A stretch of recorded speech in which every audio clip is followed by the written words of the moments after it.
안녕하세요. 컴퓨터 스마트폰 꿀팁 채널 맨날 수리합니다. 오늘은 내돈내산 가성비 키보드를 추천해 드리려고 합니다. 자, 일단은 지금 보시는 이 텐키리스 키보드는 단돈 2만원입니다. 날이면 날마다 오는 기회니까 언제든지 구경해 보세요. 제가 산 곳은 댓글에 적어놨습니다. 그러면 가볍게 언박싱부터 해보겠습니다. 제품 모델명은 큐센의 SEM-DT25TS 텐키리스 LED 키보드가 되겠습니다. 자, 일단 제품을 뜯어 보겠습니다. 원래 좀 쓰던 건데 새 것처럼 다시 박싱한 다음에 언박싱을 하고 있습니다. 이렇게 뜯어주고, 그러면 이렇게 비닐 같은 것에 쌓여 있죠. 이것을 벗겨보면 이렇게 그냥 딸랑 키보드만 나옵니다. 구성품은 굉장히 단순합니다. 이렇게 해서 USB 키보드 케이블이 있고, 이런 LED 텐키리스 숫자 패드가 없는 키보드가 나옵니다. 그리고 이따가 소개를 해드리겠지만 이 휠, 이따가는 이 LED 때문에 불을 끄고 촬영할 건데 그때 이게 안 보입니다. 휠이 이렇게 생겼습니다. 참고하시고요. 컴퓨터에 연결을 하면 이렇게 불빛이 반짝반짝거립니다. 일단은 저는 프로 불편러라서 프로그램이든 하드웨어든 불편하면 무조건 해결해야 직성이 풀립니다. 그래서 이 키보드를 산 이유도 딱 한 가지, 불편 때문이에요. 기존의 키보드는 이렇게 방향키 오른쪽에 숫자 패드가 있죠. 요것 때문에 키보드가 전체적으로 길거든요. 그래서 제가 어깨가 좁아서 그런지 이 마우스를 자꾸 왼쪽으로 툭툭 치게 되더라고요. 칠 때마다 스트레스가 막 이렇게 올라와가지고 결국에는 이렇게 텐키리스 키보드를 찾아보게 됐습니다. 심지어 저는 이 숫자 패드도 전혀 쓰질 않는데 괜히 공간만 차지하고요. 그래서 저는 이런 미니 키보드가 필요해서 이래저래 찾아봤습니다. 일단은 지금 사진처럼 자판이 다 몰려있는 거나 자판이 납작한 거는 다 패스를 했습니다. 그냥 이렇게 일반적인 모습 중에서 소음이 제일 적은 거를 한번 알아봤습니다. 기계식 키보드는 기본적으로 사사삭, 카카각, 달그락 이런 소리가 나죠? 저도 그 소리가 좋기는 한데 집에 애기도 있고 와이프도 있어가지고 밤에는 이런 키보드를 쓰면 전쟁 난 줄 알죠? 그래서 저소음 적축이나 멤브레인 키보드를 알아봤습니다. 사실은 지금 보시는 키보드가 세 번째 키보드예요. 사진의 키보드는 지금 거랑 비슷하게 생기긴 했는데 적축은 저소음이라고 해도 어쨌든 기계식이라서 뭔가 소음이 이 멤브레인보다는 심했고, 엔터키도 이런 니은자 모양이 아니라 이런 시프트 모양처럼 작아가지고 치기가 뭔가 불편했어요. 그래서 두 번째는 아예 기계식이 아니라 이런 멤브레인으로 사긴 샀는데 이 뭔가 키보드 높이와 자판의 압력, 키감이라고 하죠. 이게 뭔가 불편해가지고 결국에는 둘 다 팔아버렸습니다. 그래서 지금은 이 큐센 키보드에 만족을 해서 더 이상 안 팔고 잘 쓰고 있습니다. 사실 이것도 소음이 아예 없는 건 아니에요. 잠깐 쳐볼게요.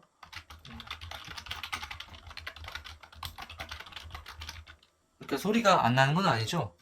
저는 이 손톱이 살보다 길어가지고 조금만 자라도 손톱과 키보드 플라스틱 그 마찰음 때문에 소리가 좀 났는데, 손톱이 살보다 짧은 분들은 소음이 좀 덜할 것 같습니다. 그리고 이 텐키리스 키보드도 고무 스킨이 있으면 완전 좋겠는데 그냥 완전히 평판 비닐 같은 거 말고는 없더라고요. 혹시 입체적인 스킨을 아시는 분이 있으면 알려주세요. 그리고 이 키보드에 가장 치명적인 단점이 한 개가 있는데 그것은 영상의 끝에서 설명을 드릴 거니까 영상을 끝까지 시청해주세요. 지금부터는 이 키보드의 장점과 특징을 한번 말씀을 드릴게요. 일단은 이 키보드 높이, 자판의 높이, 뒤에 이렇게 받침을 세운 기준으로는 괜찮습니다. 여기 고무가 있어서 밀리지도 않고, 이거 전에 샀던 것들은 뭔가가 높고 기울기가 심해서 치기도 힘들고 손목도 좀 아팠어요. 그래서 이 키보드는 키 압력도 너무 빡빡하지도 않고 너무 쉽게 눌리지도 않아서 적당합니다.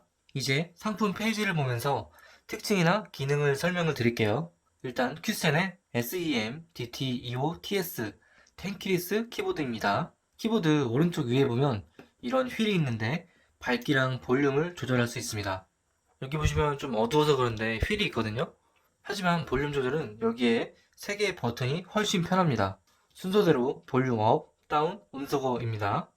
Fn을 누른 상태에서 볼륨 업을 톡톡톡 눌러도 되지만 꾹 누르고 있어도 됩니다. 다운도 마찬가지. 음소거를 누르면 음소거가 되죠.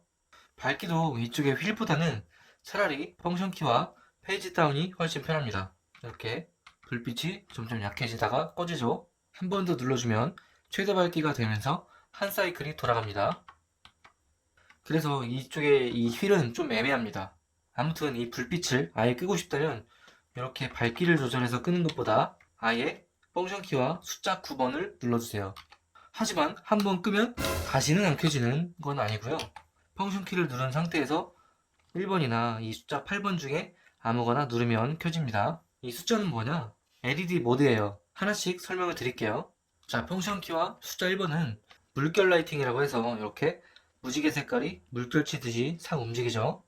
그 다음에 펑션 키 2번은 이렇게 뭔가 네온 사인이 깜빡깜빡거리면서 끊어지듯이 물결 요동칩니다. 3번은 숨쉬기 모드.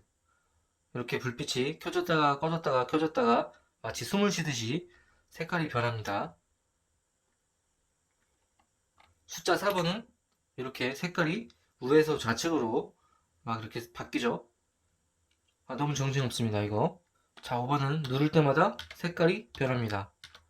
단색으로 이렇게 변합니다. 빨강색, 파란색, 초록색, 분홍, 초록, 노록, 노랑, 하얀색, 무지개. 그리고 7번은 뭐 커스터마이징 할 수 있는 색깔이라고 하는데 이거는 좀 번거로울 것 같아서 생략을 할게요. 펑션 키와 8번을 누르면 이렇게 뭔가 색깔이 나왔다가 잠시 꺼지죠. 키보드를 누르면 색깔이 나옵니다. 그러니까 키보드를 칠 때마다 색깔이 각기 다른 색깔로 나오는 겁니다. 아주 뭔가 화려하지만 요란한 맨날 수리야 또 다시 1번으로 해주고, 참고로 저는 개인적으로 이 불빛 정신없어가지고 평소에는 끄고 씁니다. 하지만 저도 사람인지라 악플 때문에 울적할 때면 이 불빛을 보면서 기분 전환을, 여러분들의 구독, 좋아요는 수리아에게 큰 힘이 됩니다. 자, 그 다음에는 이런 기능이 있습니다. 미디어 플레이어 컨트롤. 이쪽은 내가 자주 보는 동영상이나 mp3 파일을 킨 다음에 제어할 수 있는 기능인데요. 이건 솔직히 조금 안 쓸 것 같아요. 그리고 이 펑션 키와 F9번을 누르면 윈도우에 계산기가 실행됩니다. 이거는 저는 종종 쓰는데 일일이 찾아서 들어가는 것보다 이렇게 단축키로 실행하는 게 좀 괜찮을 것 같아요. 그리고 이쪽에 락키는 윈도우의 시작 버튼을 잠궈주는 기능입니다. 게임을 하다 보면 컨트롤과 알트 사이에 있는 이 윈도우 시작 버튼이 눌려가지고 게임이 내 캐릭터가 죽는 경우가 종종 있을 수 있는데, 이거를 눌려도 이 키보드를 작동되지 않게 만드는 단축키가 펑션 키와 F12번입니다. 이걸로 시작 버튼을 잠궜다가 다시 풀어줄 수 있는 거예요. 그 다음에 방향키 전환. 이 펑션 키와 W를 눌러주시면 이쪽의 방향키와 WASD가 서로 반대의 기능이 되는 겁니다. 그러니까 이쪽을 누르시면 방향키가 되는 거고 이쪽을 누르면 WASD 이렇게 입력이 되는 겁니다. 게임할 때 방향키를 요거보다 요걸로 해야 하는 경우에 유용하겠죠. 백라이트 컬러, 이건 LED 모드인데 이건 아까 소개를 해드렸죠. 중요한 거는 이런 화려함이 싫다, 그리고 어르신분들이나 사무실에서 쓰는 경우에는 요거는 좀 민폐일 수 있죠. 그럴 때는 펑션 키와 9번을 눌러주시면 색깔이 안 나옵니다. 다시 켜는 건 펑션 키와 숫자 버튼. 이렇게 해서 이 키보드의 장점과 특징, 기능을 다 알아봤습니다. 아까 최대 단점을 말씀드린다고 했죠? 바로 이 엔터키입니다. 일단 잠깐 봐보세요. 탁탁탁탁탁탁 탁탁탁탁탁. 요거는 괜찮아요. 지금 보시기에는 괜찮죠? 근데 이 왼쪽을 누르면 뭔가 잘 안 돌리는 느낌 보이시나요? 빡빡합니다. 이게 불량인 건지 원래 이런 건지는 모르겠어요. 그래도 실제 입력할 때는 제 손가락에 크게 거슬리지는 않아서 교환은 안 했어요. 혹시 구매하신 분은 어떤지 댓글 좀 부탁드립니다. 그래서 총 평을 말씀을 드리겠습니다. 그냥 저처럼 청축이나 적축 같은 기계식 키보드 말고 이런 오른쪽에 숫자 패드가 없는 저소음 텐키리스 키보드가 필요하다, 2만원이 크게 부담이 안 되시면 일단은 써보시라고 추천을 하고 싶습니다. 대신에 이 손톱이 길면 소음이 좀 있을 것 같아요. 마지막으로 타건 소리를 잠깐 들려드릴게요. 맨날 수리야, 구독, 좋아요, 감사합니다, 사랑입니다, 이런 느낌. 근데 손톱을 세워서 치면 조금 소음이 더 심하죠. 그리고 다른 기능과 엔터키가 조금 아쉬운 부분이 있지만 저는 금액 대비 아주 만족하고 있습니다. 제가 구매한 곳은 댓글을 참고해주세요. 이상 구독했더니 책상이 넓어지는 채널 맨날 수리하였습니다. 감사합니다.